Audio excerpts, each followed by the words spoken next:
I think we're just at the precipice of being able to treat that 75 or 80% group largely with motion-sparing surgeries. And that doesn't mean necessarily they all have an implant. Endoscopic surgery is going to play a significant role because you can do things endoscopically that doesn't require implants, doesn't create instability. We have anterior disc replacements.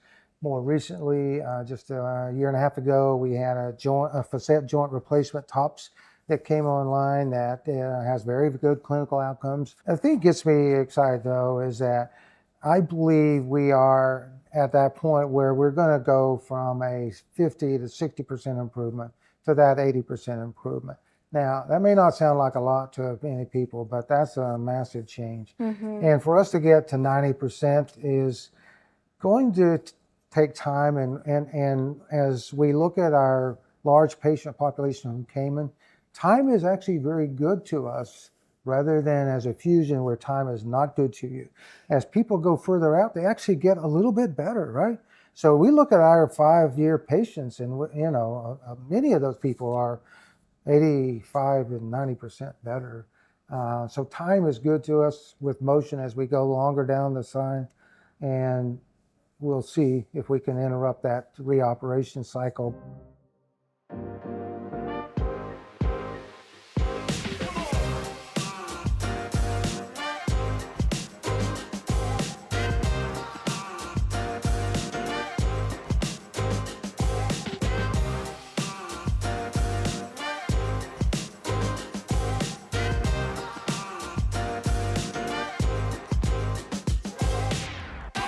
Welcome back to part 2 of our Founder Series with Dr. Scott Hodges. Dr. Scott Hodges is right.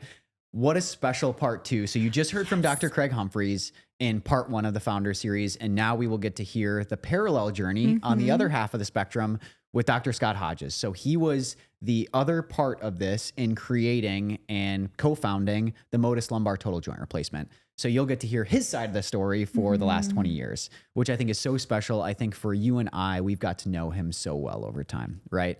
And so we know him in and out, and be able to hear and share his story of clinical practice. And I don't think there's somebody else that's poured more blood and sweat and tears into something over the last 20 years. And he is the one who has really driven this forward. So to be able to sit down and share this story, I think meant a lot to us. Yeah, absolutely. When we first had that idea of let's do a Founder Series of our podcast is talking about innovation in spine and motion preservation, we're like, the first person you think of is Dr. Scott Hodges, right? He is really pushing the boundaries and pushing us forward in spine when it comes to motion preservation. And so Dr. Craig Humphreys and Dr. Scott Hodges were the perfect people to do a Founder Series on. And this episode with Dr. Hodges is also really special because we got to go to his favorite place in the world, the Mary Lab. That is correct. Yep. So we do the first half of the episode, very standard, sit down in Chattanooga, Tennessee, which is his home base, his headquarters. It's where he's been practicing for the last 30 years, where I'm pretty sure he knows every single person that walks down the street. You can't walk down the street just to try to get a sandwich with him without being stopped by someone he knows, or that he's treated that's thanking him. Yeah. Yep, that's exactly right. Everybody knows Dr. Hodges. So when I go places, I usually drop, I know Scott. Gets you a little extra. Yep. But so the first part is in Chattanooga. And then the second part, we get to go to Memphis, Tennessee and follow him into his domain, right? He is an educator. He's a teacher. He's a leader. He's been doing that for 30 years. And to be able to be in there and see his lab, the place where he innovates, and as you talk about all the time, where he's constantly improving. Every time we're in there, he's finding something new, right? He's finding a new way to do something. He's finding a better way to do something. And to be able to then apply those thoughts to the device and how to make it better, all at the heart of how do we make patient outcomes better, I think is so special. And for us to be able to share that second part of this story with him in the lab, in the space that I think, one, he's most comfortable, but where he gets most excited, I think was really, really special. I agree. I mean, when you think of innovation, it doesn't just stop one day, right? Like MOTUS is currently in the data collection phase for its US IDE trial. Dr. Hodges is still constantly going to the Mary Lab saying, how do I continue to make this better? How do I continue to innovate? How do I make this easier for it to get into other surgeons' hands if this ends up going commercial, right? And I think that it's just a testament to who he is as a person, of the passion he has around bringing motion preservation forward. And there is no one that I know in my life that I admire more in their dedication and hard work to something that they believe is going to change the standard of care or help people. And it has been an honor, I think, for both of us to be able to be a little bit of a part of that with this story. I couldn't agree more. And this inception story started 20 years ago, right? And so he went through his practice, but he actually left clinical practice to be able to take this on full time and make sure that this gets into the hands of the people that it needs to, right? So that it can get to patients, so that it can get to surgeons, that it can be taught the right way. And so I think that's really, really special and shows how, because there's nothing a surgeon likes to do more than operate, right? Yep. And to be able to treat in their environment.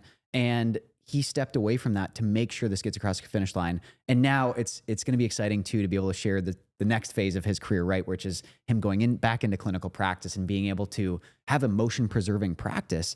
I think it's so special, and it's a testament to everything that he's done the last 20 years, right? So you get both halves of this complementary whole with Dr. Humphreys and Dr. Hodges, and you get to hear this parallel journey.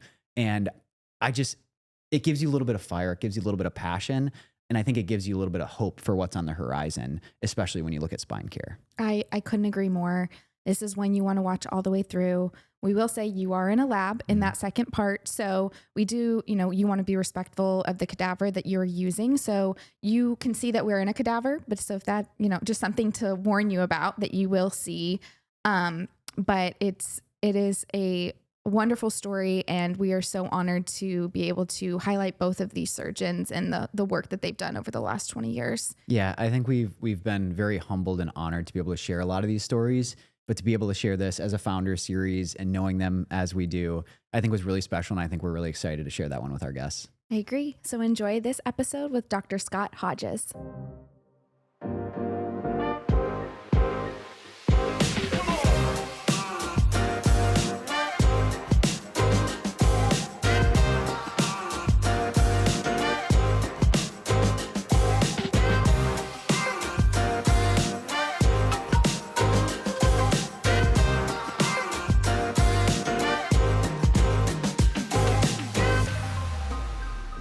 There is a story that I want to hear from you because we've heard this and it's an exciting story. And we're looking at the pictures on the wall behind you. There's a picture of two other surgeons with you, Dr. Louis Nell and Dr. Craig Humphreys. And this is back to the first implant of, which was the Kenai device, is now the MOTUS device in South Africa. Can you talk about what that was like? Because even up to that point, there was 5 years of work to get to that phase. And now we're 15 years past that. Yeah. Can you talk about putting that first implant in and what that was like in the room? Well, of course, you just can't imagine how stressful that was. First of all, what a unbelievable great person Dr. Nell is. The willingness to evaluate this, and he looked at all of the research that had been done, the biomechanics in particular. So Dr. Nell didn't just wake up one morning and say, yeah, I'll do this. He really did his homework and made sure that he understood all the biomechanics that had been done up to that point. But even then, he was still such a big step to go talk to one of his patients. And he was really good at informing them of what they were actually going to do. You're going to be the first patient to ever have this. This has never been put in the human, da-da-da. And, Manuel did it. He said, yep, I want this. Somewhat based on the fact that he had known someone that had a negative experience with fusion, right? He was a younger guy. He knew he was likely going to have a reoperation somewhere along the way. So for us and our families, it was quite exciting because a whole team of us went to Pretoria, South Africa for the first time. What we didn't know is if we'd have gone and looked around, we could have found Elon, because Elon was in Pretoria growing up as a young kid at that point. We could have met the Thomas Edison of today. But you barely missed him, Hodges. Anyway, we were in Pretoria for almost a week, but We did 3 surgeries on that first trip. The very first case, was quite long, as you can imagine. We played it very safe. We put him in a brace. We kept him in bed for a couple of days. When we stood him up, he was surrounded by more people than you can imagine. He was fine. And, the second guy we had done was even more dramatic. He had 2-level pathology, and so Dr. Nell had just chosen to do an anterior disc at 1 level and did our device, MOTUS, as a 2nd level. And I think when those pictures arrived back in the U.S., there was a feeling of unbelief and, oh my gosh, I just lost my job. And that's the picture behind you, right? Yeah, of those 2 levels. It is. Yeah. But thank the Lord, all of those patients did so well. They did too well because we thought, man, can this really be this good? And the story, those first 2 patients are still 17 years post-op now and still going strong, just doing exceptionally well. What an experience. I mean, it's a blessing for sure. I think sometimes, if you're digging for gold, you hit gold, you hit gold right away. Yeah. What was it like for you guys when you put in that first implant? Getting a patient up and ambulatory right after spine surgery is not how it's been done for a long time. What did you guys think having that process, seeing someone move around? I mean, I couldn't imagine just the army of people waiting around him to see what happens, right? To Dr. Nell's credit, because he was kind of the team leader, of course, that's his patient. But all of us that were there, just to be able to have that patient go from a supine lying position to sitting on the side of the bed and it doesn't feel too bad. And then to have him stand up. I mean, for a person like us and what we have been through, it's the top of the mountain, right? I mean, it's a 10 out of 10. And then especially to see him go home, they were in the hospital for 3 or 4 days. But they went home and they functioned really well. And, we never kind of looked back. We went back in February of 2007, September of 2007. February of 2008, we went back for, I think, 4 cases. And a couple of those were in Pretoria. And then we actually had the privilege of going down and working with Dr. Robert Dunn at the University of Cape Town in Cape Town, South Africa. And so that whole experience was such a learning, such a gift from above. It's so funny, and I think we joke about this a little bit, but you bring up Elon, right? We talk about South Africa, we talk about Pretoria. I don't think it is a stretch to talk about how I see this in that same light, right? Before you do anything impactful, everybody says it cannot be done, right? And that's what we've seen for a long time in spine. Yeah. We've seen that with motion preservation products. We've seen that with joint replacements. You cannot replace a joint in spine. You absolutely can, right? But someone has to do it. I mean, that's what Elon did, right? Like, I'm going to put a rocket on the moon. You can't do that. That's what NASA does. No, I'm going to put a rocket on the moon, right? And he does it better than the government. He does it better than anybody, right? Well, you can't land one back. We just saw a heavy launcher land back in, Amazing. The stuff that you see every single day, but he has done that, right? And same with electric cars. Like, you'll have electric cars, but they can't go more than 100 miles. And they go 200 miles and they go 300 miles, right? But you're stepping out and doing something that other people say is crazy. And I think that is somewhere where you have to be okay accepting risk, right? And for yourself, because people call you crazy, your entire career is on the line when you do these things, right? And that's true with any innovator, right? That's true with Elon's, that's true with spine surgeons. And that's what you've gone through when you go through this, yourself and everybody else who's been involved, not just this, but other motion preserving products as well. It's these patient success stories, and we certainly should not make medical decisions based on just 1 or 2 testimonials. But after we've gone through this as scientifically as possible, large pilot data set, an FDA trial, we've done everything that we could to be responsible in terms of bringing the technology forward, I think. A credit to Mark and to the whole team. And I think at the end of the day, it is still, nothing gives us as much satisfaction as seeing the patients and how they're doing and hearing the stories that they're hearing. And it's really gratifying. Well, I think the support for that comes in data over time, right? Data coming in. You cannot argue against data that's coming in over time, especially when it's over a long time frame. Yeah. And I that's think right. we're seeing more and more of that. So to your point, you get these slings and arrows, but it changes once you've got supporting data that's not just 1 year, not just 2 years, but you're getting this longer term data. It's tough to refute those arguments, right? Well, I think that's what we always say here, right? Is the data will tell us. Yep. The data will tell us, and that being as scientific as possible Yep. is how you push forward, right? Because it's kind of black and white at the end of the day if you can say the data shows that this is successful. Well, there's a reason that cervical disc replacements have taken off so much, right? We're seeing 7-year and 10-year outcomes. You can't refute it. There's a reason that we're doing not just single level cases now, but 2-level cases and 3-level cases and 4-level cases.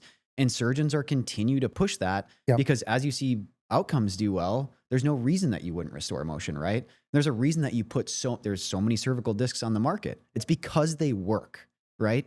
They work. And I can almost guarantee if I go out on the street and today and ask 10 people if you had to have a neck fusion or a neck disc replacement, I'm almost guaranteeing you that 9 out of 10 will say, I want the disc replacement.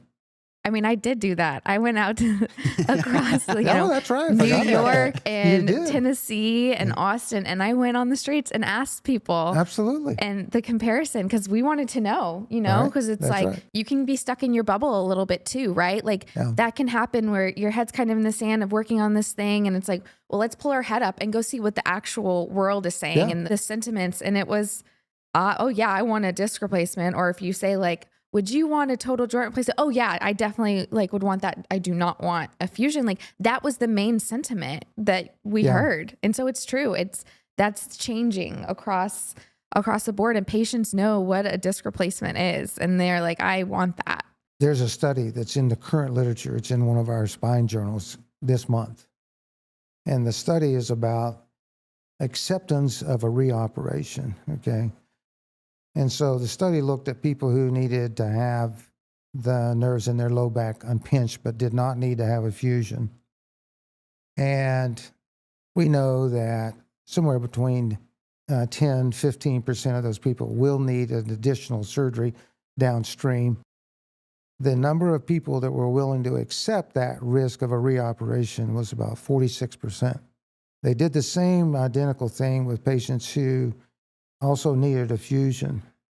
And, we know that there's, depending on the timeline, but at 5 years, you've got some 20 or 25% chance reoperation. The number of people who are willing to accept that reoperation, 10%. Wow. So, patients are not going to be accepting of failed treatments. Mm-hmm. The idea of any surgery is never guaranteed to be successful or to not require reoperation. But when you give them all this data, you can see what kind of decisions they make. They're not going to choose the worst. The procedure's got a higher reoperation rate and poorer outcomes. It's just the fact of life. Well, we're seeing it in patients and we're seeing it in professional sports too. We're seeing athletes that are holding out on contracts or Absolutely. changing teams to get a different surgery or a different perspective on surgery because of outcomes. And it's because of the data they're seeing, and it's because they want to extend careers, right? Yeah. I mean, Jack Eichel, right? Started the ball rolling, and now there's been many. Absolutely. No, the NHL is seeing it across the board. Yeah. Absolutely, yes. And it's finding the right treatment for the right patient. We're seeing it in patients, but we're seeing it in surgeons as well, right? We're seeing surgeons, and this is something that I would love your perspective on because you're at these conferences, you're in the mix, you talk to all these surgeons day after day. Can you talk about, because this is something that I have seen and is so prominent to me, the shift in reception for motion preserving devices, even over the last 5 years? Because what I was hearing 5 years ago is drastically different than what I'm hearing today. Yeah, we saw it in patients first, frankly. But to your point, dramatic change in how surgeons are looking at it, particularly younger surgeons. The younger surgeons are just completely enthralled by wanting to find a different option. So I think that we will look back 15 years from now and we will see a dramatic shift. I think we'll see 75% of the procedures being some form of motion preservation and 25% being some form of fusion. Whereas now it's just the opposite. In fact, I don't know that we're at 25% for motion preservation. We might be, including the endoscopic, but there is going to be a dramatic change. And it's happening we even see mid-career and even some older surgeons wanting to make a change. And to your point that you've made previously is that the mid-career and older guys continue to do fusions because it's all they have available in their armamentarium right now. So as they get better options, I think they'll make the change. I think that's a huge component of it, right? Is the access to those technologies, because you can really only provide the care with the technologies that you have, right? Absolutely. And so you can only provide the care for the pathologies that you can treat with those technologies. And to your point, the motion preservation side of things, we're already seeing surgeons make that shift. Dr. Saladicki out in Steamboat Springs, he's making that shift towards a almost motion exclusive practice. Yeah. Dr. Armin Kajatarian, we're seeing more and more folks that are shifting their practice. And in the next 12 months, 18 months, I think we will see full-blown motion practices that just focus on motion preservation. So as we look across our investigational surgeons,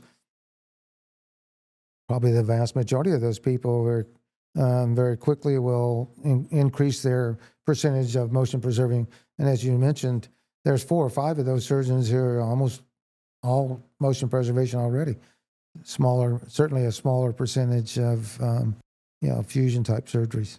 Well, we're obviously out on the road too, and we're talking to a lot of surgeons that were not in the investigational device exemption study. And more of those surgeons are jumping on board with motion preservation, and their practices are changing over time. And it's interesting to hear the perspective from folks that may have been on the other side of the fence for a long time that are now starting to adopt more technologies and change their practices. The eagerness is really fun and exciting to see like, I see how this is better for patients, and I'm excited when it could potentially be something that I can use.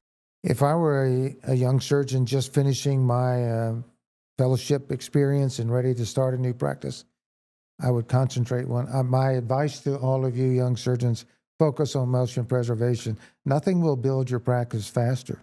And we've seen, I mean, how does a surgeon in rural Northwest Colorado, there's no community he goes to that has more than 15 or 20,000, and yet his practice is just so booming, he can't take care of all of it.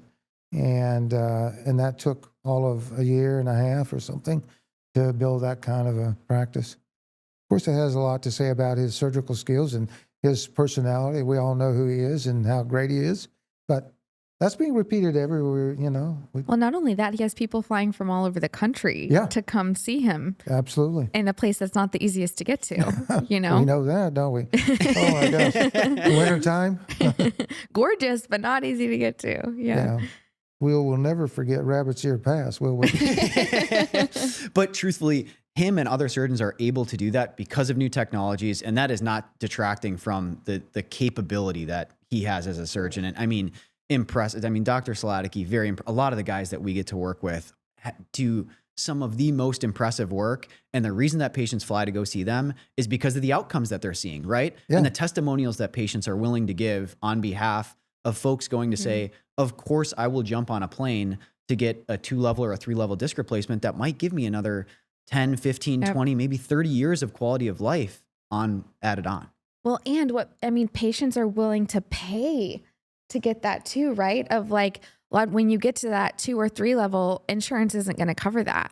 But they're still like, I'm willing to do that. Or with your pilot study in Cayman Islands, you had 100+ patients willing to pay out of pocket to go out of the country because they wanted the motion preserving option so badly. And a couple hundred people on a waiting list when we stopped. Yeah. I mean, No, I know we still hear from them daily, right? Yeah, we hear from them. And there's, even though I'm not doing clinical practice every day now, there's not a week goes by that I don't get people reaching out to me. What I think is incredible too is the point that you just brought up about some of these complex deformity surgeons that you're now having conversations with, we're sitting down with, that are still, their goal is to provide motion, right? Yeah. In the long term. Yeah. So you're seeing more of that. And we're seeing that with complex deformity where they didn't, in the past, they didn't really mesh, right? People weren't thinking of motion preservation and complex deformity happening in one, but I think we're going to see more and more of that overlap. The future is so bright because we're going to learn a lot as we go through the next decade, but earlier treatment, to your point, is probably definitely on the horizon because we prevent some of these late stage, salvage type of procedures that are required. Treating multiple levels, whereas we might have only treated one level before the adjacent levels. It's not quite normal, but it's not great. It's not that bad. Learning who in that group needs, 2 levels versus 1 level for surgery. There's so many different things we are going to learn as we go. We still have, medicine is a lifetime of learning. It never stops. I can't imagine it ever will. But I think the future for spine surgery is finally very bright I think endoscopic spine surgery is really making a big push. As you've mentioned, cervical disc arthroplasty now becoming the gold standard. We have all these other options with anterior disc, lumbar disc. We have TOPS. We have joint replacement, hopefully, that will come online. Patients are going to have a lot of options and less need for, a non-physiologic type of procedure. Well, Courtney said it so well too. I think there's something that what we love about you so much is that you are not device prescriptive, right? And a lot of the surgeons that we talk to are not device prescriptive. They are functional outcomes driven, right? Whether it's the least amount of surgery or not having surgery, it's getting patients back to what they functionally want to do and can do, right? And I think that's something that we have resonated with you. And that's something that we feel so strongly about and like to sit down with folks like yourself. It's got to become part of your core. In 2005, my wife actually needed a cervical procedure. We only had one cervical disc arthroplasty at that time, and maybe it was 2006, but of course, no insurance company even would come close to it. So not that it was all that easy, but we paid, in 2006, we paid cash for her to have a cervical disc replacement, which still functions really well to this day, some almost 20 years later. So this whole mission that we're on is such a fun trip. And to see finally some clinical success on a broader scale is so fascinating. It's kudos to some of those early pioneers like Dr. Geyer and Dr. Blumenthal and Dr. Ziegler down at TBI, and to Dr. Landman out in LA, and there's many that we could go down the list. I'll leave somebody off the list that should be on there, but a lot of credit to these people who have really blazed the trail and have brought us to this point. Well, they played such a pivotal role, right? I mean, to the learnings and everything that we have done, they all come together to be able to provide this higher level of care, right? If we didn't have people that were pushing the spectrum and carrying the flag forward like they have, like TBI has done, and like folks on the West Coast have done all across the US, we wouldn't be where we are with motion preservation today, Absolutely right? Correct. We would never, with the learnings, we have to go through that process. And that's why we have so many discs in, and we have so much motion preservation. We have this long-term data. It's amazing to see how far spine has come, but where it's at right now is so exciting. The thing that I want to wrap on with you, this last couple of years has been a transition for you. And I think the next couple of years will be a transition for you. When you look 12 months out and 24 months out, what has you excited to get out of bed in the morning? What are you looking forward to? Is it getting back to practice? Is it new technologies? What is it that you're most excited for over the next couple of years of your career? Oh, all of the above, but going back to practice some and being ready to have access to MOTUS the day it's approved is probably by far the most exciting thing for me, because, I want to finish my career, helping 9 out of 10, not 7 or 6 out of 10. I want to do the most I can to and have people's quality of life change and improved. I think it's so amazing. And talk about a full circle career, right? 30 years ago, you started here in Chat and started practicing here in Chattanooga. Yeah. And now, just about 30 years later, you're going to be able to get back into the fold with technologies that weren't available before. for the goal that you came into surgery for in the first place, right? Which is giving patients the best possible outcome that they can have. Yeah, I think that's if there's any take-home messages, we should never stop learning. We should all, if we have ideas, even though they're crazy, we should explore them. And that, whether that be in medicine or that be in whatever technology, if we look back at the craziness of social media, of software, of AI, I mean, at some point, those were all given a label of crazy, right? They were probably labeled as way too, look where they're at. They're so mainstream. They changed all of our lives for the better. Medicine. Who would have thought that in my days of medical school, no one could have imagined a percutaneous aortic valve replacement? You know, TAVR now is done dozens, if not hundreds of times per day across the country. So much dramatically different than what they had when they had an open heart surgery. It's so exciting to see the changes that are occurring in medicine and keep that learning process going. Dr. Hodges, we're back with part 2. We're in Memphis at the Mary Lab and got to join you in the middle of surgery nonetheless. We're at the Mary Lab, the best cadaver lab in the States, right? Agree. Your favorite place to come. My favorite place. It is. It's special being here with you. I think, you know, this is your sweet spot, right? This is your bread and butter. This is where you get excited to be and you're passionate to be. He can't even look up. He's too invested into this inner body space right now. It's where it all starts. You know, you have to start on the ground, build a foundation, make sure that you get all of the, you know, you can build a great structure, but if it doesn't have a firm foundation, it'll fall. So same thing here. This is where the foundation starts. Right in a lab, testing it all. Yeah, right in the lab, proving every step of the principles of whatever you're doing. So what are you working on right now?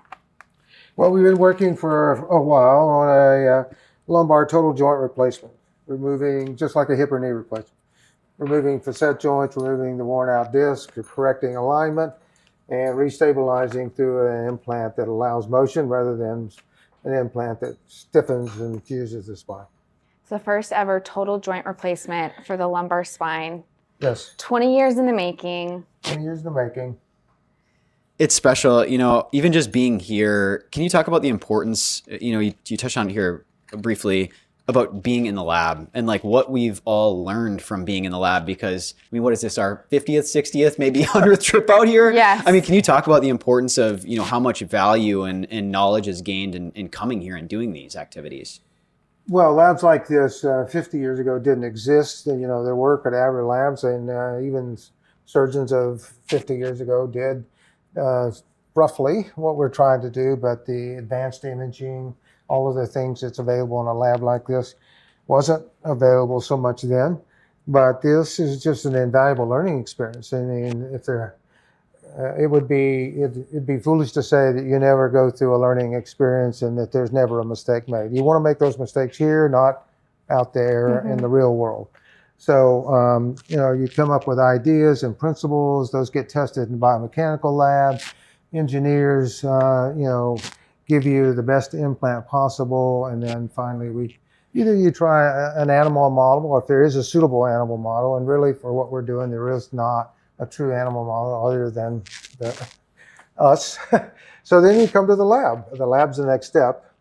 And through the lab, we learn and we refine and, you know, we perfect.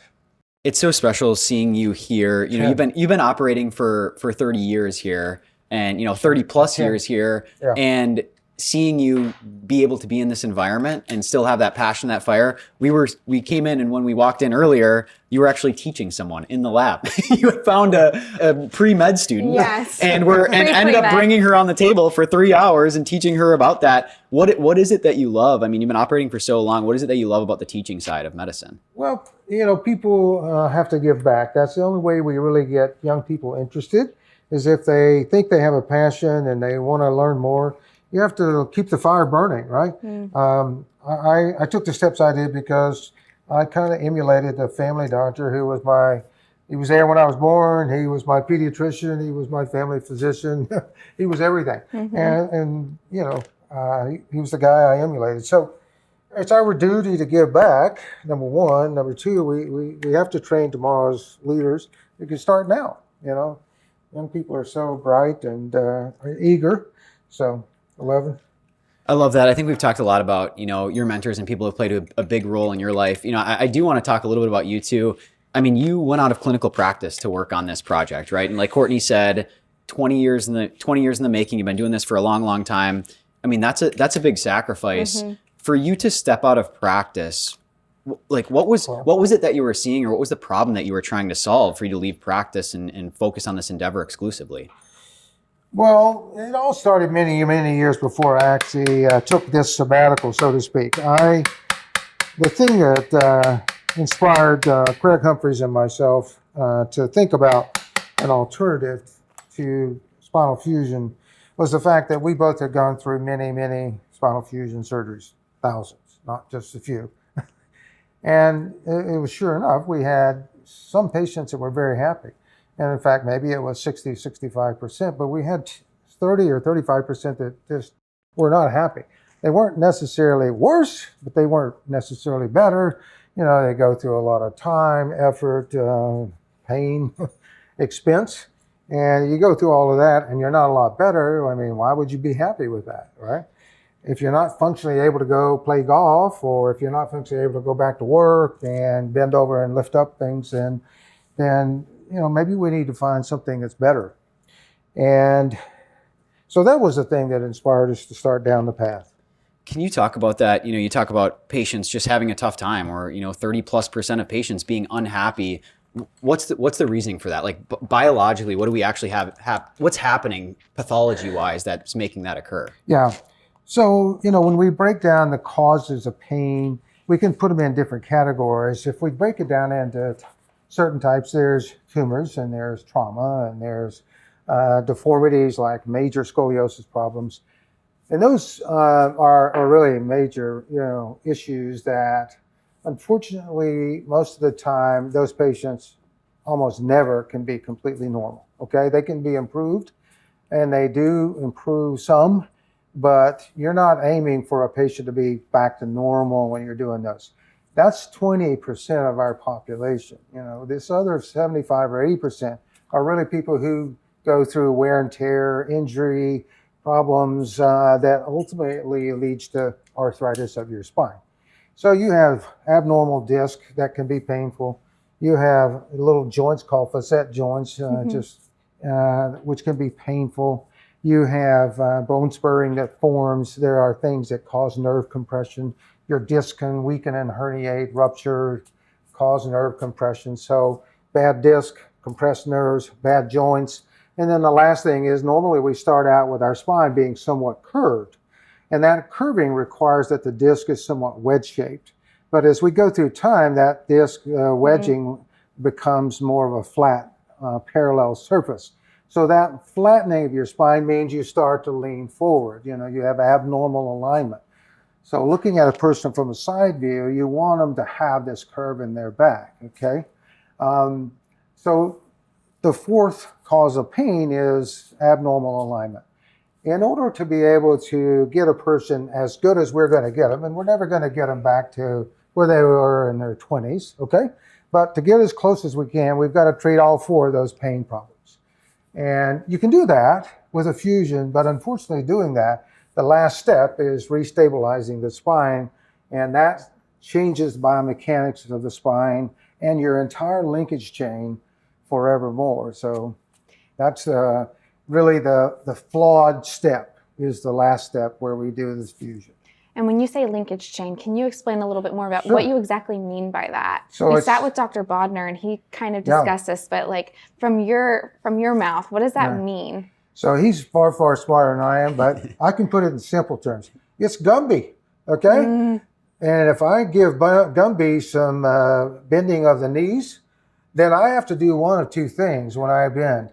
If I bend too much, I'm going to fall on the floor, or I have to lean forward and bend my knees to keep myself balanced. Straight up, yeah. So we start at the floor, and from the floor up, assuming that our legs are equal in length and that our thighs are equal length and our pelvis is equal in length, and assuming that we have all these joints, the ankle, the knee, the hip, in between. And if all of those things are working normal, then when you have pathology that occurs in the spine, then you just need to keep the spine moving back to where it was originally. We correct the alignment, we take care of the pain generators, we correct the spine back to its original alignment. Now, if somebody has dramatic deformity, if their leg length is 3 inches apart, we don't go try to fix the deformity of their back. We go actually try to fix the leg length problem. So it is important that we understand the entire linkage system. Yeah. You can imagine you have joints in between the foot, the knee, the tibia, and then the femur, and then the pelvis. And the pelvis is this major gear in the middle of our body, So in that case, then it's like if you fuse, there's a chance you're kind of stopping those gears. Yep. Right? Yeah, well, you stop so the spine has this, depending on what your belief system is, but however we got to this earth, for me, I'll go say that it's a creation, but God didn't make mistakes. And whoever made you, if you have some other belief system, it didn't make mistakes. You were perfect. Is it much better than when you're 20 and everything's healthy and you can bend over and you can palm the floor and you can go play any sport you want and you've got plenty of energy? So, the idea that we can do better than we were when we were 20, we're never going to do that. But that's as close as we should try to achieve. But it's true. If we lock down the gears anywhere along the way, if you have a stiff knee, you're going to have an abnormal gait. If you have a really stiff hip, you're going to have an abnormal gait. If you've got a stiff spine, you're going to put stress somewhere. And so the body has to transition from standing to sitting to lying, and something has to move. So it's going to move. You're going to force it to move. So if the spine is stiff in one point, it's going to move above it. It's going to move below it. It's going to compensate somewhere. So our compensation is what gets us in trouble, ultimately. So then you and Dr. Humphreys have this idea of a total joint replacement. Correct. That kind of helps, instead of stopping those gears, it allows them to continue to move and your body to find that kind of stabilization. Exactly. And how it wants to work again. Yeah, absolutely. So when you stand, you may stand with one knee bent a little bit and the other one straight, and you may shift your weight from side to side. That's all being determined by how much muscle contraction you have, how much balance you need. How is your brain wanting to keep you upright? It's a very, complex. Mm-hmm. The whole aspect of just standing for a long period of time is very complex mechanism. So anytime we interfere with that, we're going to have trouble. We will always have downstream troubles. So 60 years ago, we fused knees. Mm-hmm. And in fact, your knee was just stiff, and you can imagine how difficult that was, okay? Now, the knee moves much, much more than your low back, but the principles are the same. The hip moves many more degrees than the spine. But nevertheless, your spine has to have this motion in order to go from standing to sitting to, and think about when you bend over, like Dr. Bodner mentioned, you sit in the chair and you want to tie your shoes. Then you got to really flex your trunk forward to reach over and put on your shoes and tie them. And people that have a multi-level fusion, that's a very hard task. Usually there's not enough compensation in the system to allow you to do that. So, when we talked to Dr. Humphreys, he talked about coming up with this idea, and y'all were on rounds like at 5 o'clock in the morning, and he kind of threw this to you, and you got kind of quiet, and you were really thinking about it. Do you remember that moment? Do you remember what was going through your head when this concept started to kind of come together between the two of you? Sure. I don't remember that one specific moment, but we made rounds at 5 in the morning. We both did. We had both talked about, anterior disc replacement had just started coming in vogue, and the first FDA trial in the U.S. was occurring, and it made all the sense in the world. The problem is that the number of people that needed that kind of surgery is very narrow, maybe 5% of all the people that had to have So we always said the problem's in the back, is it Willie Sutton or somebody, why do you rob a bank? Well, that's where The money's out. So the problem is in the back. You got bad joints, you got compressed nerves. You can remove the disc from the back as easy as you can from the front.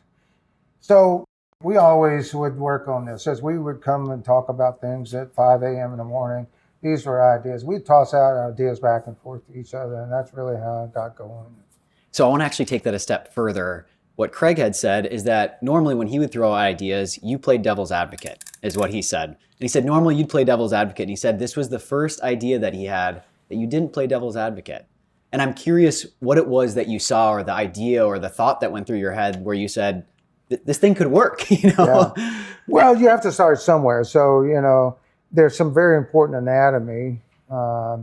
And to be frank, what we actually came up from that particular period of time is not what we have today, but it's a starting point. We would not be having success if we kept going forward with what we had that day. That 5 a.m. idea. That 5 a.m. idea actually was not going to get us here, but it was a starting point. Right. And so that's what's important is, and I don't know, most major ideas start somewhere, but they morph into something that's a lot different. So the actual shape of the implant and how it's made, et cetera, is really so important from an engineering standpoint. How we add, the ability to realign the spine. That's all important. So it takes a community to do that. No one person comes up with really major changes. Rarely do they come up with all of that on their own. It definitely takes a team, but I think one thing that I admire so much in you is you can have an idea. So many times those just fall over. Like you hit your first roadblock, maybe you make it through, or you quit, you hit another one and you're like, I'm not going to do this. You have smashed through walls for 20 years. You have led the way to bring this to where it is today. Truly you saying, I'm not going to give up on this thing. What is it inside of you that said, this is the idea, I'm gonna keep pushing through even when I'm standing alone trying to do it? Well, I think it was, I don't even know if I can actually tell you the answer to that. Other than the principles of what we were trying to do were always very solid. The idea of treating the pain generators and allowing the patient to have mobility, those are pretty simple, basic orthopedic musculoskeletal principles. So the idea that we, after we had gone through some significant R&D with another company and have done a lot of engineering work, we actually, as you know, went to South Africa. We did a few proof of principle surgeries, and we saw that it could work. So what we had in South Africa got refined even more.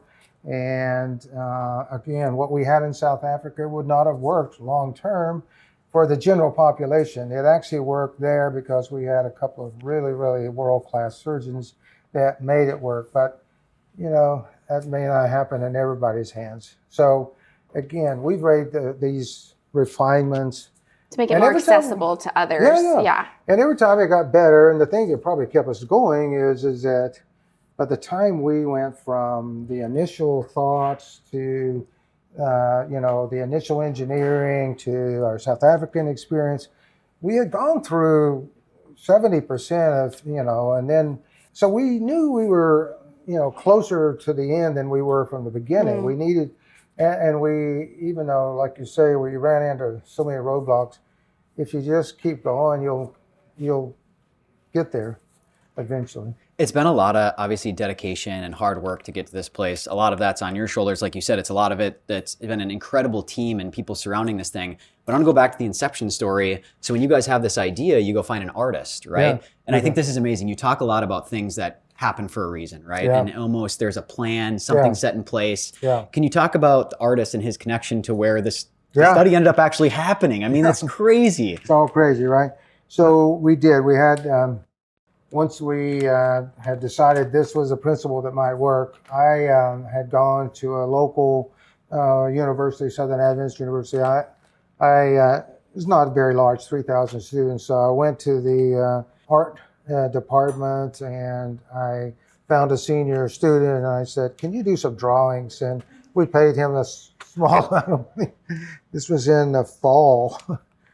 He actually came to my house for Thanksgiving dinner because he was Wow. from, he was from away. He actually grew up in a crazy island in the Caribbean. No way. Yeah, he was from an island called Grand Cayman. And so, You know that place very well too, huh? and then once he did the artist renditions, we thought, wow, that's pretty good. And he then said, I can make you some clay models. So he made us some clay models, and we still have, a couple They're of in the those office. in their office in a case, of course. And it all started from that. We followed the kind of the foundational patent based on all of that work. Sure, just a God thing, right? It's just crazy that you find a random artist in your hometown, Yeah. and he happens to be in the place where you Yeah. run the clinical study Yeah. to get So- this. I mean, that's to several me. years later, you end up in the Cayman Islands. We wind up many years. So that was 2004. And in 2017, we go to his home country, to do our pilot data set. 13 years later. Yeah, 13. Crazy. That's Crazy, unbelievable. right? So let's talk about Cayman a little bit, because I think that's an important concept when you talk about 3-spine in this device. I think one thing that I'd like you to talk about is how the demand has changed a little bit, almost from a patient perspective, right? I think we're seeing patient demand. I think that was seen in Cayman. I think that was seen in the U.S. clinical trials. Can you talk about what that was like? Having patients reaching out for something like that. Yeah, as you can remember, when we first talked about going to Grand Cayman, there was only a couple of us that were. I mean, we barely had a company. We did have a company. We had a CEO, and we had myself and Dr. Humphreys, and not much more. And we had developed this connection with one of the surgeons in Grand Cayman, and that's how we did some homework as to where would be the best place outside the U.S., close enough that people would be willing to travel, that it seems safe, English speaking, etc. So, if you search the Caribbean a lot, you'll find out probably Grand Cayman's that ideal location. So sure enough, we go down there, develop a relationship, and then we came up with this, our CEO really is the one who came up with this idea that, hey, maybe we should try to do this. And we just had this thought that there was enough unhappy patients with, relatives and friends and others who had fusion and they weren't satisfied. We had this feeling that if we could keep the price low enough, some people would probably use cash to do an alternative. And sure enough, we started off, and then you guys come along. The internet marketing made a massive difference. We started off very slow, but by the time we left there 5 years later, we probably had 300 patients in our funnel waiting to think about surgery. So a crazy experience. COVID, kind of changed the whole world, but totally crazy experience. And one is I would never change anything for that. That was such a great experience. Well, and I think it's crazy. I think even today, it's been several years since we closed that down in order to start the FDA trial in the US. And patients still reach out. I think you get calls weekly still of people asking, are you in the Caymans? Are you going back to the Caymans? Because they're dying to get this thing, or they're waiting. They're waiting.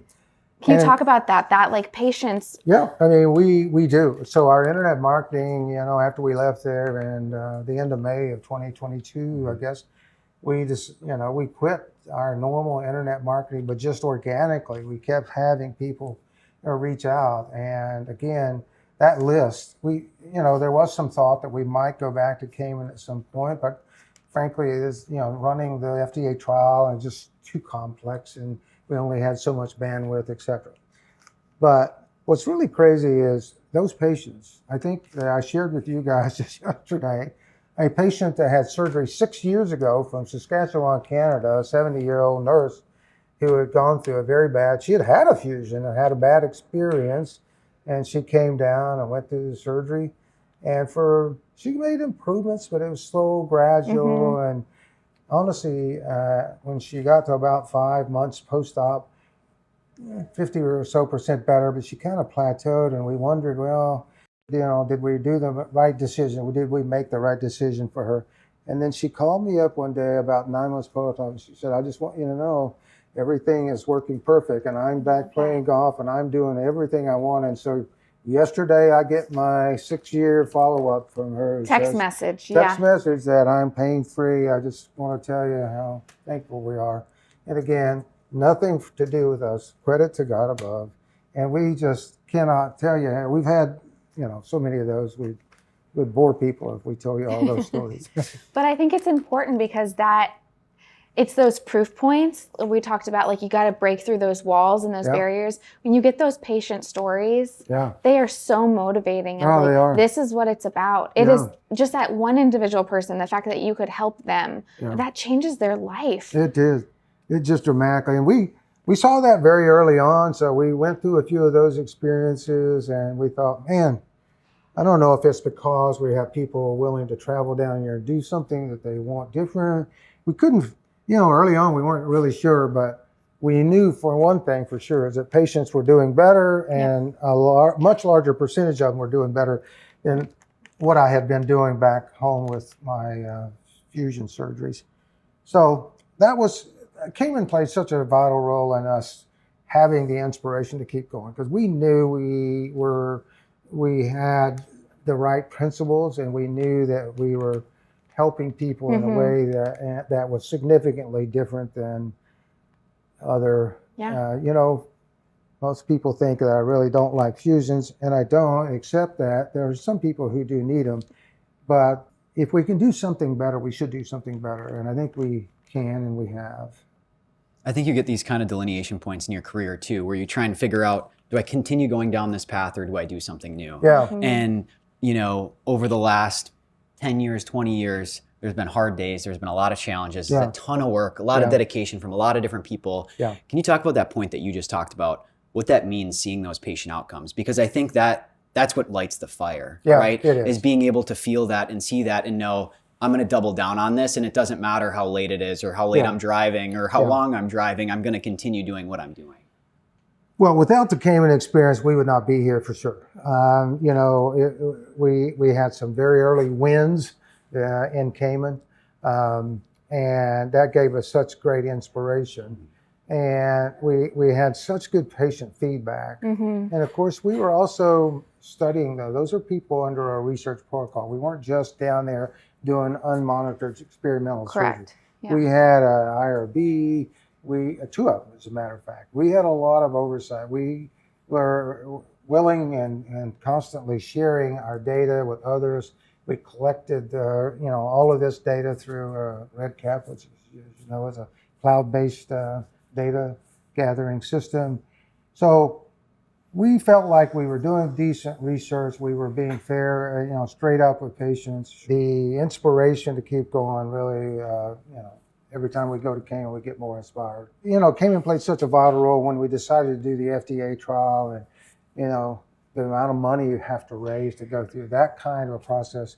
Without all of this large Cayman data set, we did it almost 100 patients. And with that large data set and with the outcomes and the investors were willing to step up.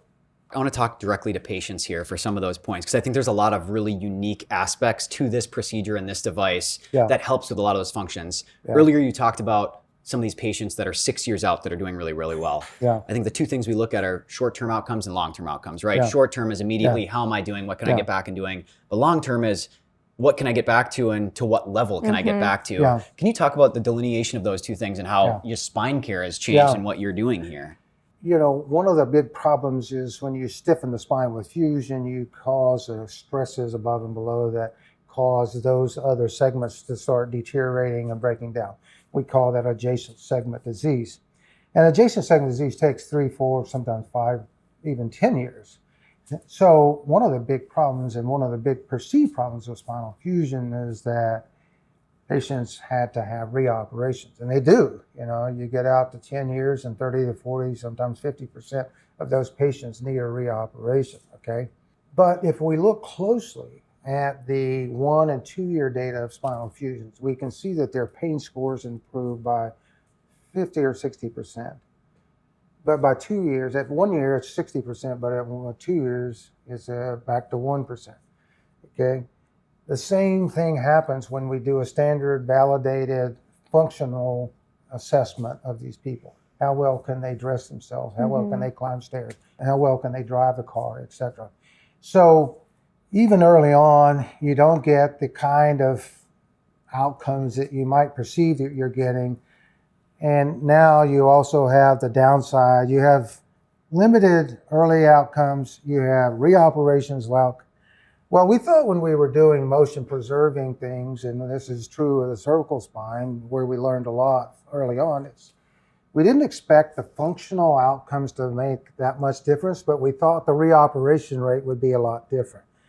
And that is true even if we look at these 9 or 10 cervical disc replacement studies that have been done, and we look at pain scores and we look at the functional scores, they're about the same as a fusion patient, but they have vastly different reoperation rates. So what we had thought was going to happen in the lumbar spine is exactly what we do see in the cervical spine. But lo and behold, our Cayman experience, after we got through a year or so, we saw, well, not only did we have less pain, we had a lot better functional outcomes. And at 2 years, it was even better. And so the number of people at 2 years that had very limited, minimal pain and almost back to normal activity. In fact, we have this thing called minimal symptom state. And something like 70% of our patients at 2 years could meet this. This is a patient that we consider cured, back to normal, right? And so we saw, man, this is going to be something, because we were getting better clinical outcomes early. And we will see, but we think that late-term, less reoperation will be the added bonus. We have that yet to prove.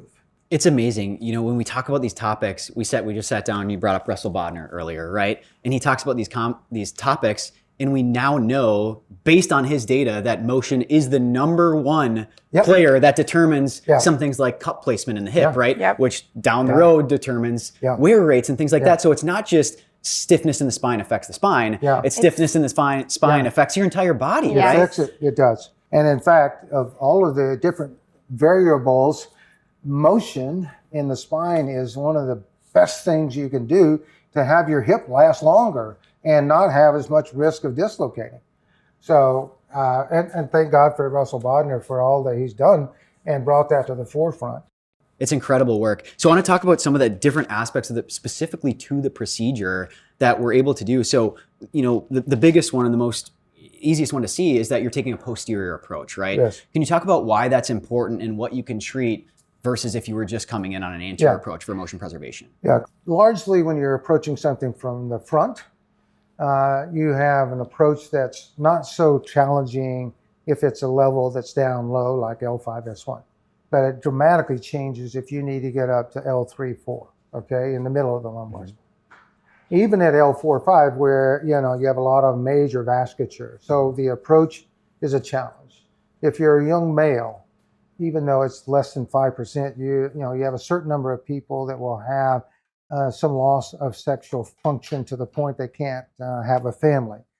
I mean, what 30-year-old male is going to sign up for that kind of an operation? Even though the odds are small, you're not going to take those kind of risks, right?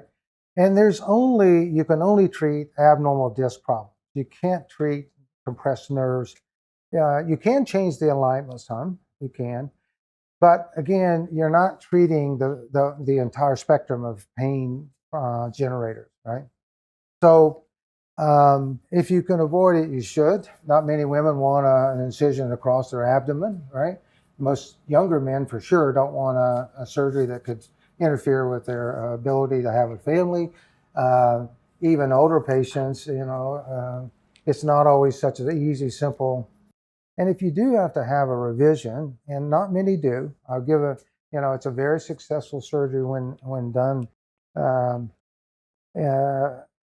for the indications. But when you do have to have a revision, it is a very difficult, and it can be a very dangerous surgery. I mean, the risk of a major vessel injury is 5 to 10%.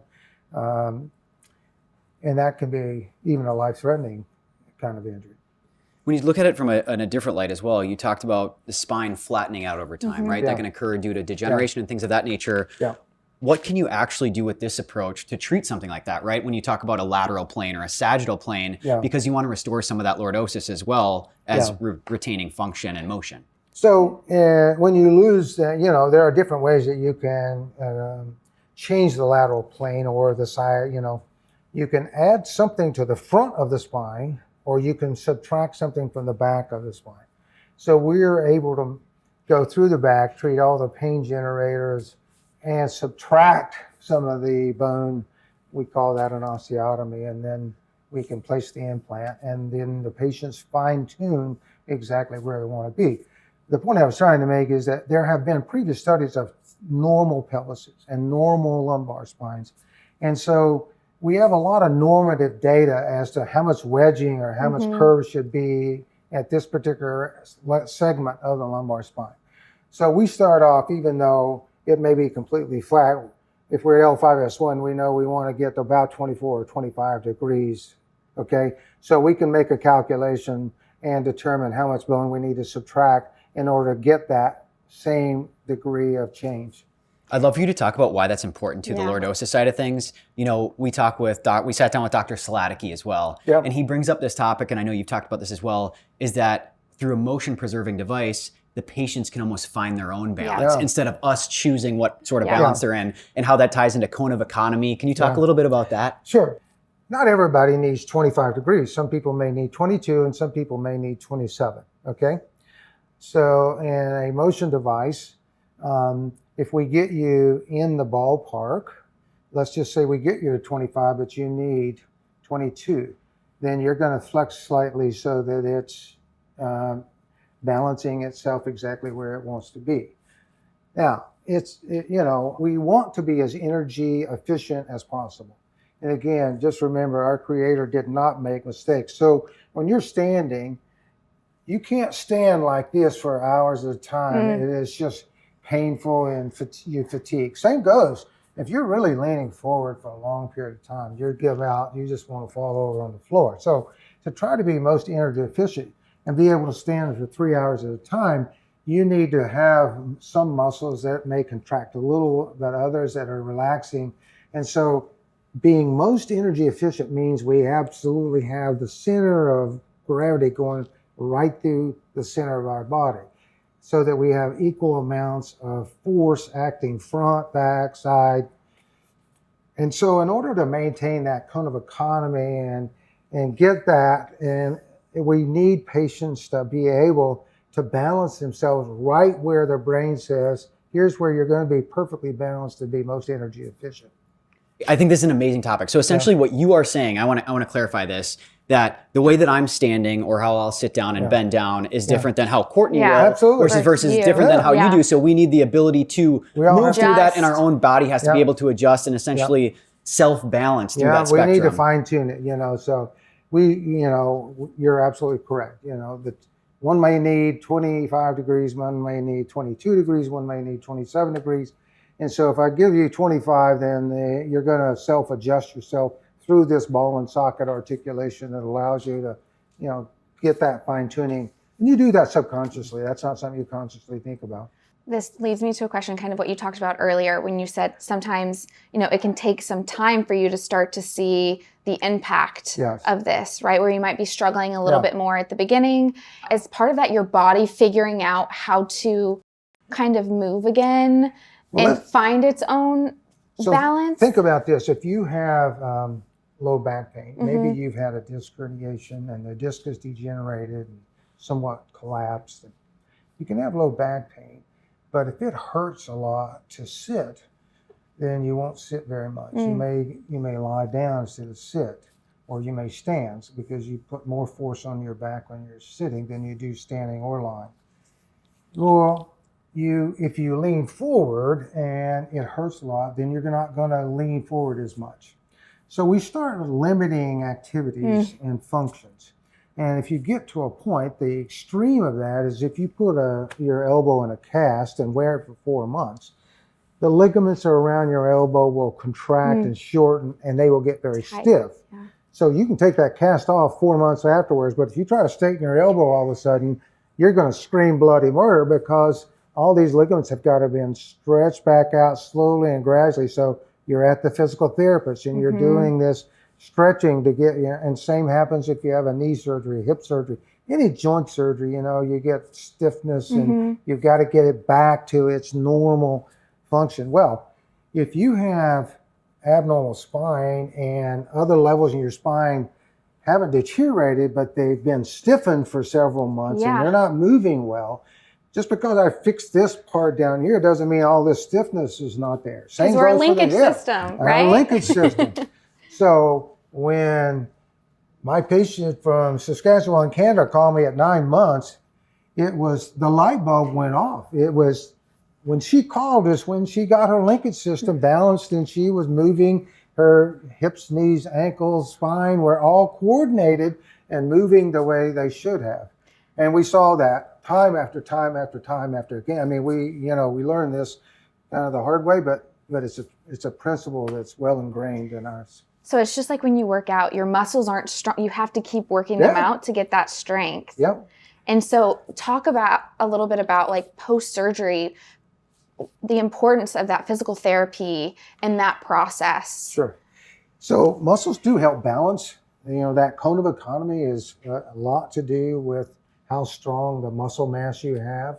Now, it's true, surgeons would immediately bring up the fact, well, you're making an incision in the middle of your back and you're causing some muscle trauma.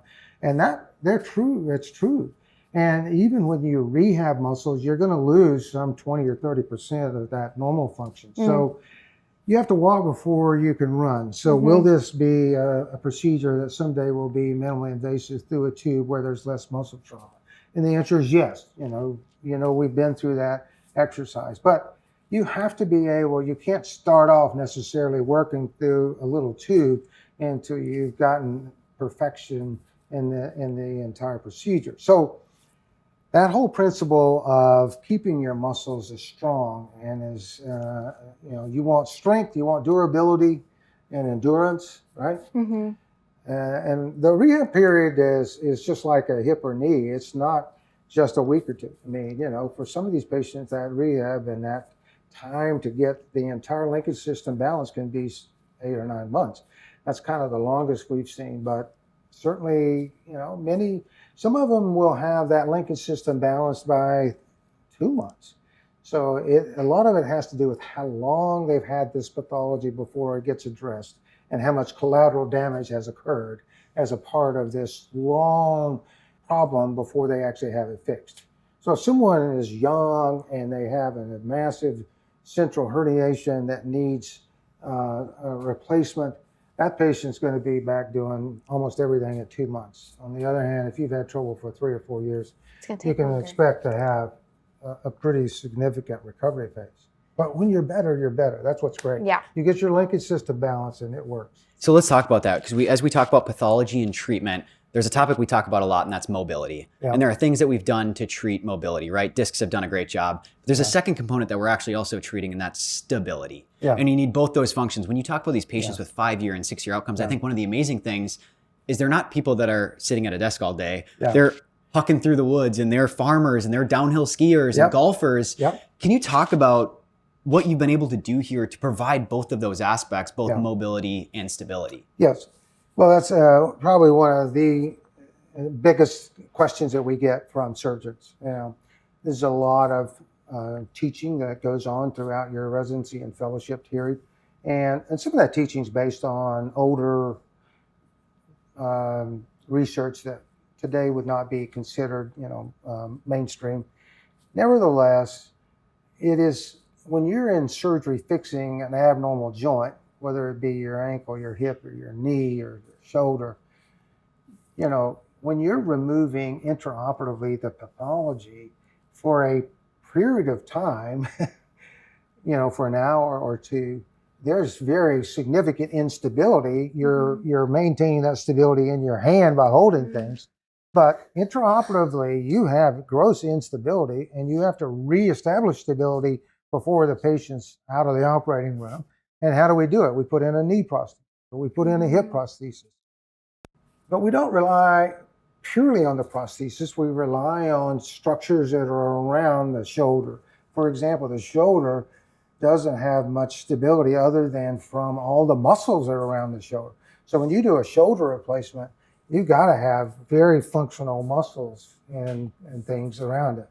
You do, a hip replacement, it's a bit more stable because of the deep socket and the ball that goes in the socket. The spine's kind of that in between where the design and the way we actually put the implants into place, reestablish that stability. We also rely on some of the soft tissue structures. And then last, we rely on that awake patient who will have some muscle forces. Even when you're lying down and you're sleeping, there is some muscle force across that space. And all of those combined give you stability. And it's extremely important that you prove all of that before you ever do the first surgery. And as all of you know, millions of dollars have been spent in this project proving that point. And so we've done that in the most noted biomechanical lab in spine, probably in the world, certainly one of the top 5 spine labs anywhere. So we've done that over and over.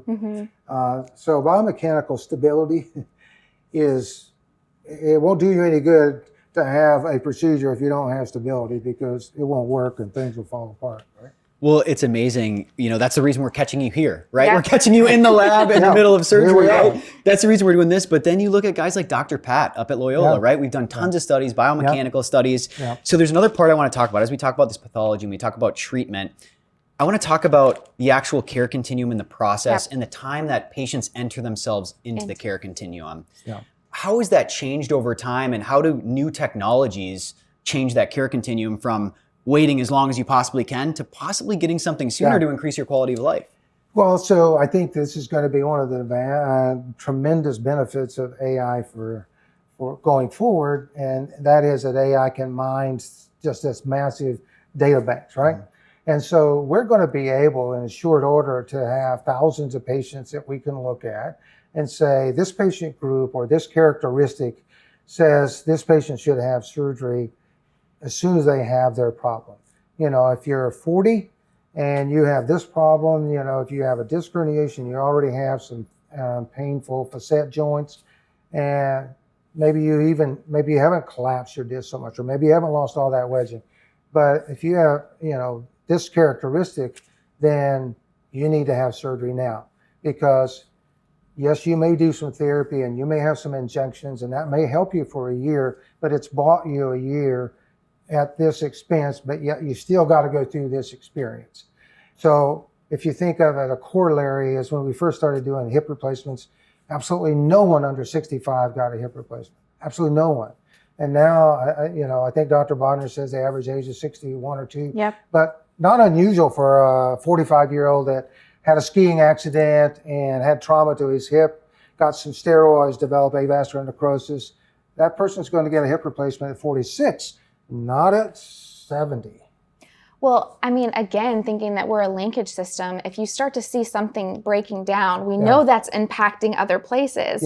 So if you can catch it early enough, you can potentially then help it from breaking down in other places and give you even more time. Very important point. Absolutely correct. So if we go to our primary care physician and he draws our labs and it comes back that I've got way too much cholesterol in my system, I don't wait to get a stent.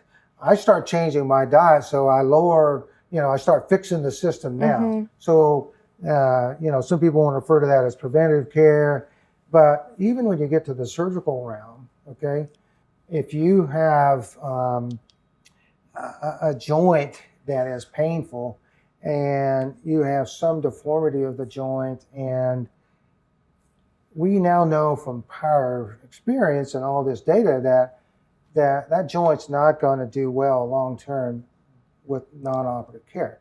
So that's one of the reasons we're doing 55-year-old hip replacements and 50-year-old knee replacements. And we went through the same kind of experience with ankle replacements. And so we've done that almost in every joint in the body.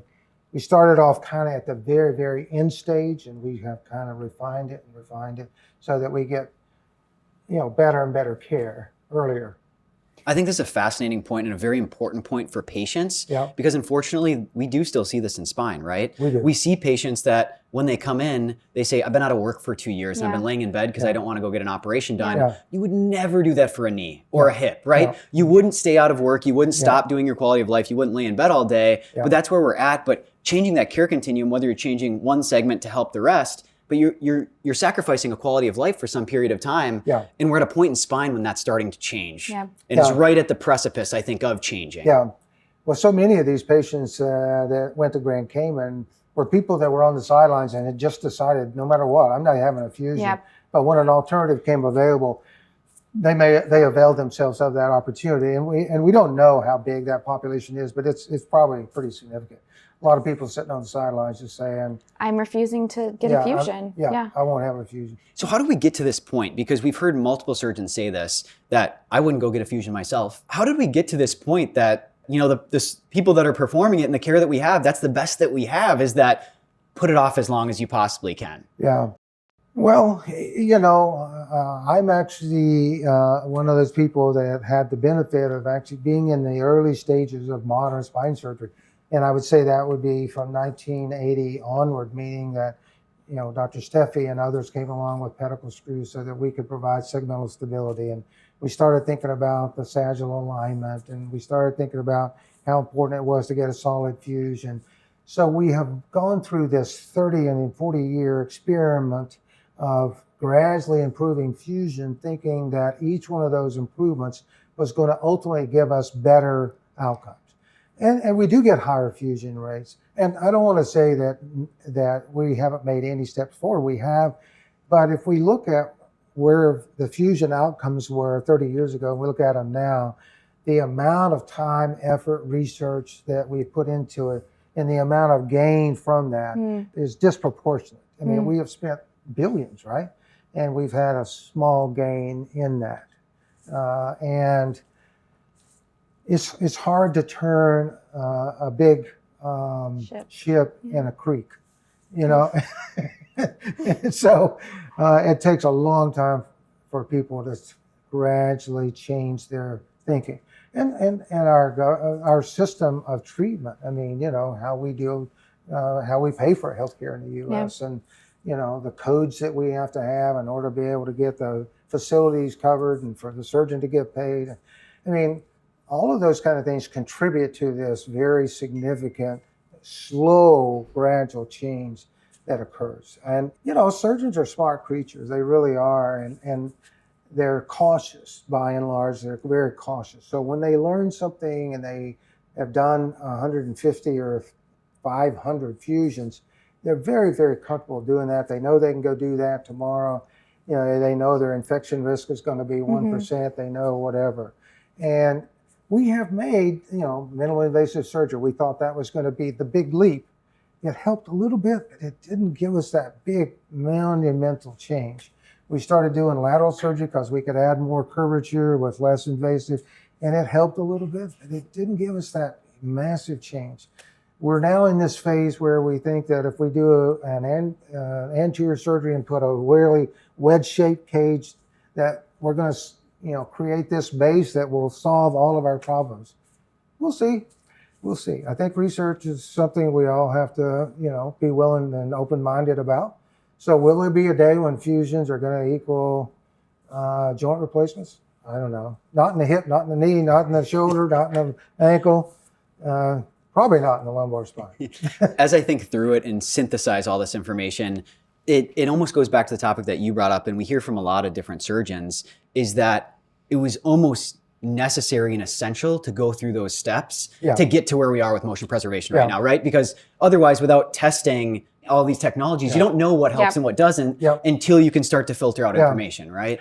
Well, and in our own experience, we went through an experience where we were in South Africa doing proof of principle cases in September 2007, February 2008. We thought we were ready to do a much bigger study with, pretty crude instrumentation. We hadn't perfected the alignment portion of the procedure, et cetera. And ultimately, because minimally invasive surgery was coming in vogue and financial crisis, there was a lot of reasons that we took a pause, okay? We took a pause because motion just people just did not believe that we had the ability to get over the wall of creating motion that would work. Well, to some degree, they were probably right, because we fast forward and we start researching a lot more in 2016 and 2017. And one of the really major changes came when we actually got to around 2020, and we decided we were going to, try to do an FDA trial. And material science is one of the most important things when it comes to giving FDA approval, because the FDA is charged with making sure the device is safe. That's its number one principle. So are these materials, can they cause cancer? Are these safe materials? And so we needed to update the materials of our device. And a portion called the polyethylene, or the plastic portion of our implant, was not what our engineers, Ron Yarbrough and his team, came up with, wasn't even available and would not have occurred in 2010 or 12.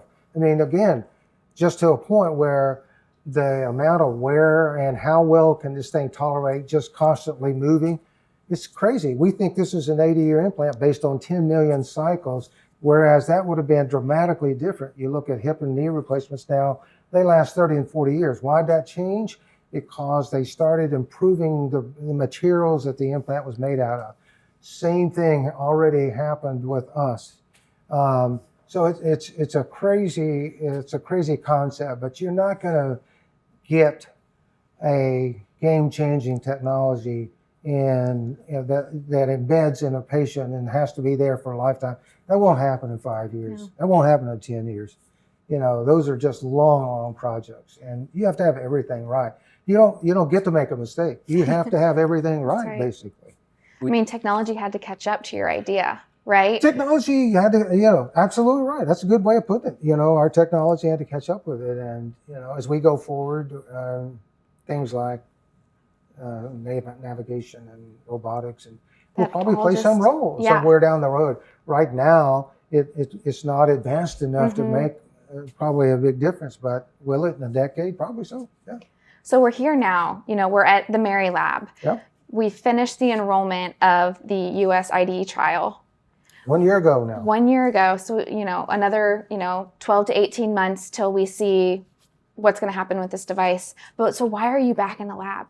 Why is it important to continue to look at all of the materials that you're using, look at the device, look at all the aspects of this? Why do you care to be back here when we're in the data collection phase right now? We'll never have a time when we're not coming back here. We know that there's a fairly long list of things we learned during our trial that even our trial surgeons will get incorporated into the next phase of surgeon training. But we come here to prove them all before we go out to the surgeons and say, we want you to make this change. Inside an actual person, right? Yeah, absolutely. So we want to perfect everything here as much as humanly possible. Well, we talk a lot about the waiting phase, right? We're kind of in the downtime and data collection phase. And I think that could possibly be misconstrued as nothing's going on, right? And I think it's almost the exact opposite.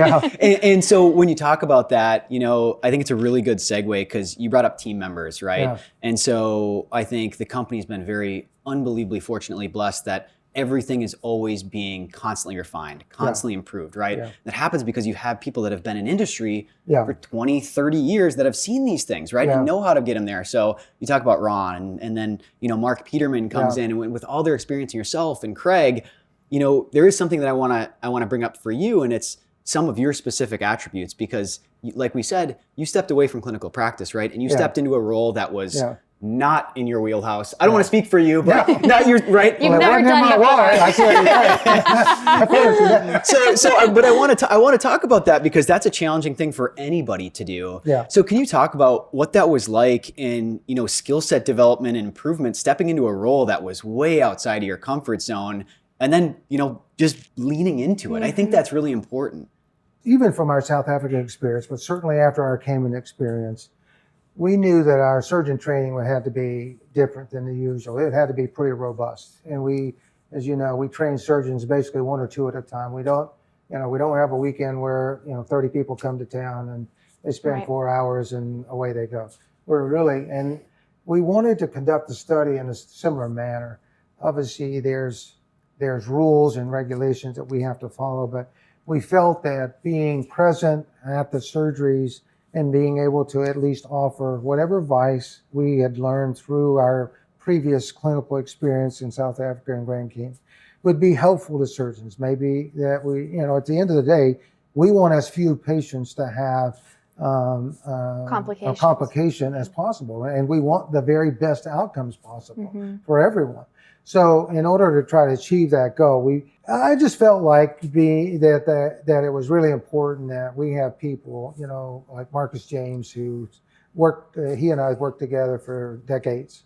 And Marcus has such a wealth of knowledge and what he could offer, not only just the surgeons, but everybody in the whole operating, because he can do every aspect of anything in an operating room, whether it be assisting me, helping the surgical tech, bringing in the implant, you name it, he can do it. And Brady, you've of course come up to speed here. And, Yeah, you were in almost every case as well. And so the whole aspect of having a team present and being able to offer, advice, and it was a commitment that was not easy to make, but I felt like I just had to do it. And, I looked at it as a sabbatical. I mean, it's a short time and then I'll get back to doing some practice and finish out my career, whatever that may be.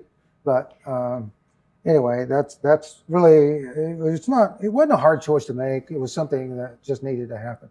I think it speaks volumes about you and how much you believe in this technology and this device and patient outcomes, right? Yep. And it also speaks volume about the team, right? Because there were people on red-eye flights and cover, like you said, a case wasn't missed, right? Yeah. That not only means that people were at the cases, but that means that everything that was supposed to be at the cases got to the cases, flying overnight, picking up phones, making sure things arrived, making sure everything was working, and then everything is improving at all times, right? And I think it's that constant process that speaks volumes about things that make it to the end of the line, because you need all of that, right? Yeah.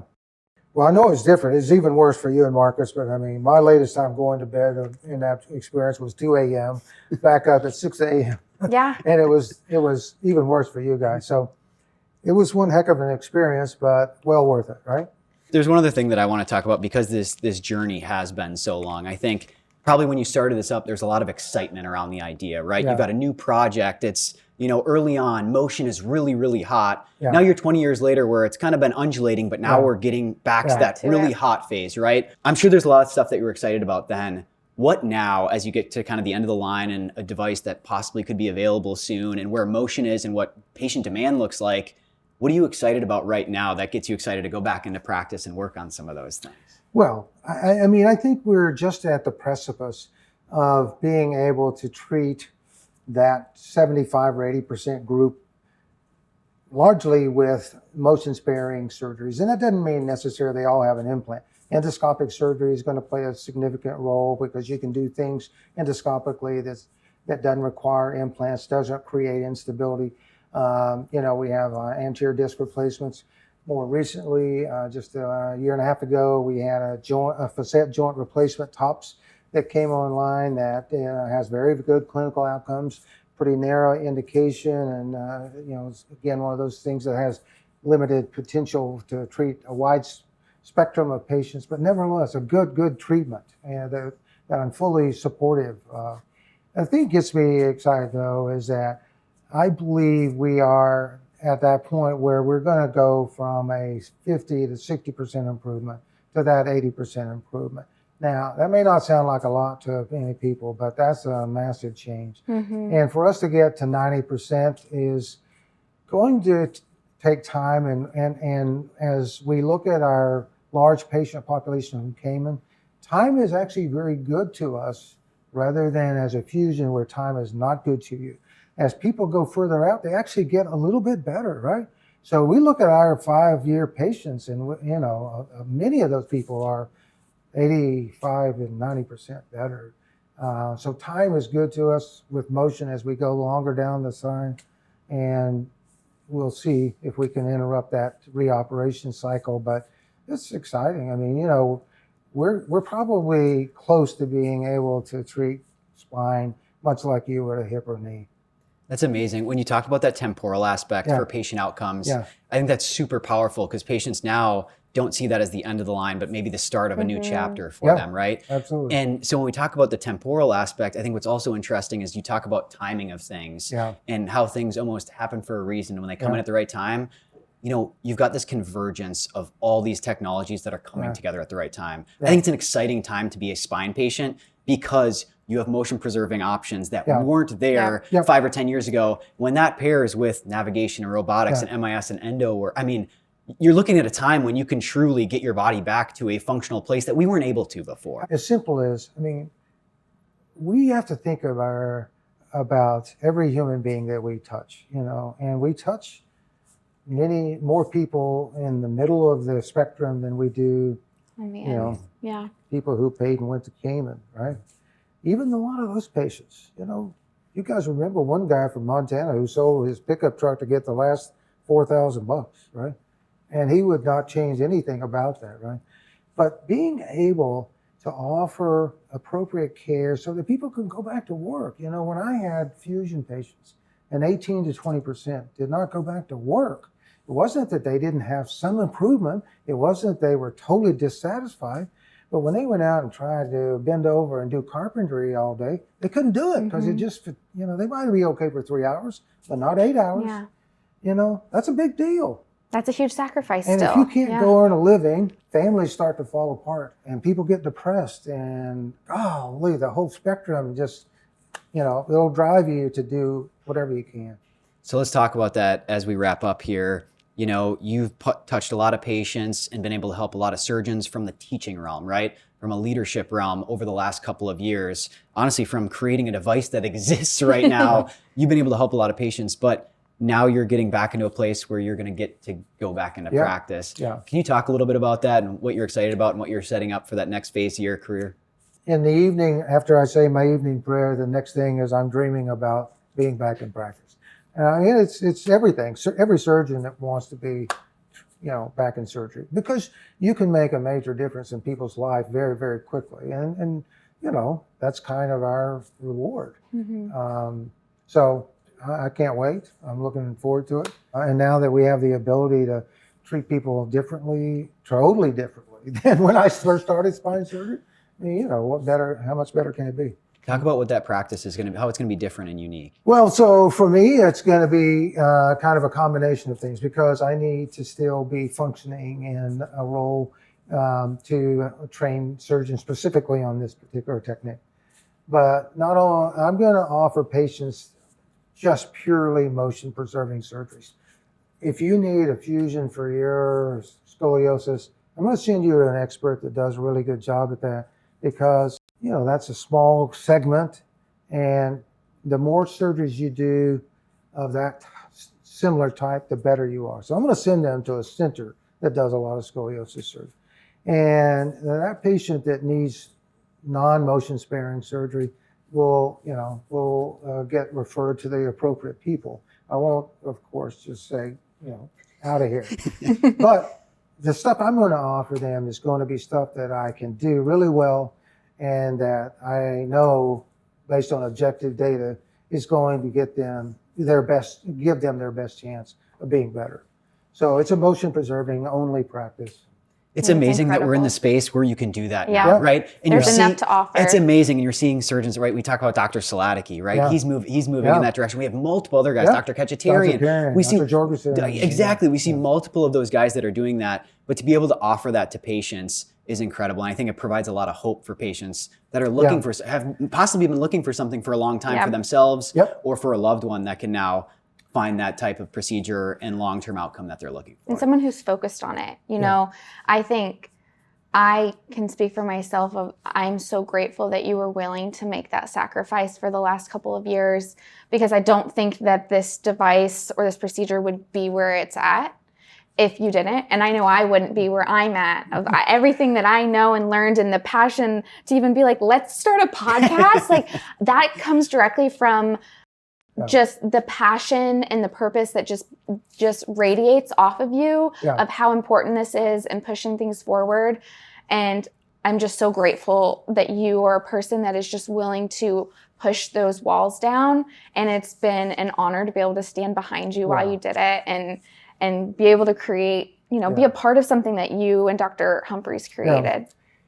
Thank you for your kind words, but truly, I mean, this is just a God-driven company. I'm not here to tell you that everybody ought to believe the same, but clearly Dr. Humphreys, myself, and many people in this group feel strongly that, when we stumble and fall, we recognize our mistakes.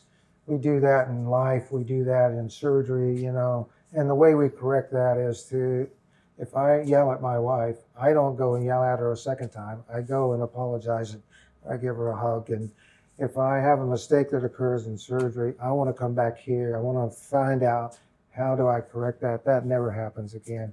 It's the same philosophy in life, right? It's just how you treat people. Mm-hmm. I've been treated very well.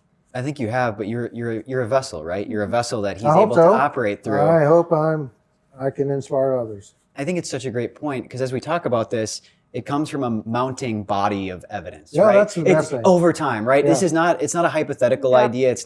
This is a mounting body of evidence that patients are looking for. You're doing it. And you talk about expertise. I mean, there's nobody that's been working on this like you have. And I think what Courtney was saying, our idea didn't come from like, oh, motion sounds great. There is enough evidence here that we need to get people to pay attention to this thing, right? And that's done through people that carry the flag. And because you've had, the grace and the faith that you've been able to bring it this far with a great team. Yeah, and credit to Dr. Humphreys, hanging in there and working hard on the project just as well. So yeah, it's been a great run. Nothing but great thoughts. We've had many of downtime, so we don't even talk about those. Right? No, because now we're here and we've paused you in the middle of doing surgery now, right? You need to finish the other side. Yeah. That's absolutely right. Well, we're excited for everything to come. We appreciate you taking the time, like Courtney said, in the middle of surgery, in the middle of a lab, to help continue to improve this thing. And we appreciate everything you do and are excited to continue to share the story. Well, grateful. Thank you guys for all you do. Yeah, Thanks, Dr. Hodges. You got to be a first assist now. You got to go jump in on the other side of the table. Absolutely. Thank you, Dr. Hodges. Thanks, Hodges. Yep.